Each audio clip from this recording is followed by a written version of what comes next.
এটা হচ্ছে যে পশ্চিমবাংলাতে মুর্শিদাবাদ নামক জেলার অন্তর্গত বেলডাঙ্গা অঞ্চলে, বেলডাঙ্গা থানা, বেলডাঙ্গাতে অঞ্চল আছে, সেই স্থানে হরিমতি বলে একটি গ্রাম আছে। সেই গ্রামের পাশে একটি বড় স্কুলও আছে।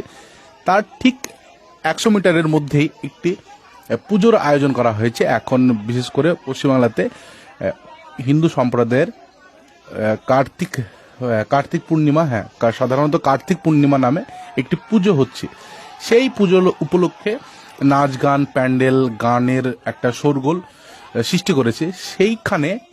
এখানে আপনাদেরকে দেখায় যে ওরা একটা প্যান্ডেল করছে, যে প্যান্ডেলের গেট আছে, লাইটিং গেট, খুব সুন্দর গেট। কিন্তু আপনারা ভালো করে দেখেন যে এখানে লেখা থাকে, অনেকের বিয়ে বাড়িতেও এইসব জিনিসগুলো থাকে, ওখানে ওয়েলকাম জানায় বা যে উদ্দেশ্যে এক কথায় প্যান্ডেলটি করা হয় সেই উদ্দেশ্যটাকে তুলে ধরা হয়।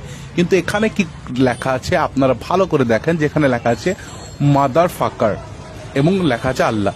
তো এই বিষয়টা আমার মনে হয় না যে মুসলিম সম্প্রদায় এর যে কোনো বাচ্চা থেকে শুরু করে বড় সকলের কাছে যদি জানার মধ্যে থাকে, তাহলে এই বিষয়টাকে নর্মালভাবে নেওয়া যাবে না। কারণ আপনি একদম এটা স্বচক্ষে কি জানাতে চাচ্ছেন সাধারণ মানুষের কাছে, যে একজন আপনি এক সম্প্রদায় হয়ে অন্য সম্প্রদায়ের ধর্মের সব থেকে যে বড় একটা মুসলিম সম্প্রদায়ের মানুষের কাছে সব থেকে বড় হচ্ছে আল্লাহ, সেই আল্লাহর ব্যাপারে আপনি কি দেখাচ্ছেন মাদার ফাকার আল্লাহ।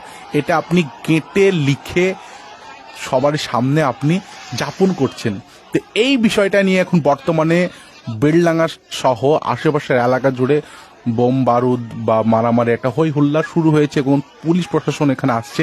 তো আমার মনে হয় না যে এর আগে পুলিশ প্রশাসনকে প্রতিটা প্যান্ডেলের ক্ষেত্রে বা প্রতিটা উৎসব, সে যে কোনো ধর্মের হোক না কেন, সব জায়গাতে তদন্ত করে যাচাই করে সেই জিনিসগুলো করা উচিত। তো এইগুলাই যদি আগে পুলিশের নজরে পড়তো তাহলে এত গন্ডগোল হট্টগোল হতো না। তো এই ব্যাপারে আইনত কঠোরভাবে শাস্তি আমরা চাইবো, সেটা যে ধর্মের হোক না কেন, আমরা কঠোর শাস্তি চাইবো যারাই এই ধরনের কুকর্ম করেছে। তো ভিডিওটিকে আপনারা শেয়ার করে সেই সকল ব্যক্তিদের কাছে পৌঁছে দিন যারা হয়তো এখন ভিডিওটি শেয়ার করছে বাট সঠিক তথ্যটা না জেনেই শেয়ার করছে এবং অনেক মন্তব্য করছে। তো এই ঘটনাটি ঘটেছে বেলডাঙ্গার হরিমতি এলাকাতে। আর এটাই হচ্ছে কারণ যে ওরা আল্লাহকে ডাইরেক্টলি গালাগালি করেছে লিখে। তো ভিডিওটি শেয়ার করে জানিয়ে দিন সেই সকল বন্ধুদের কাছে।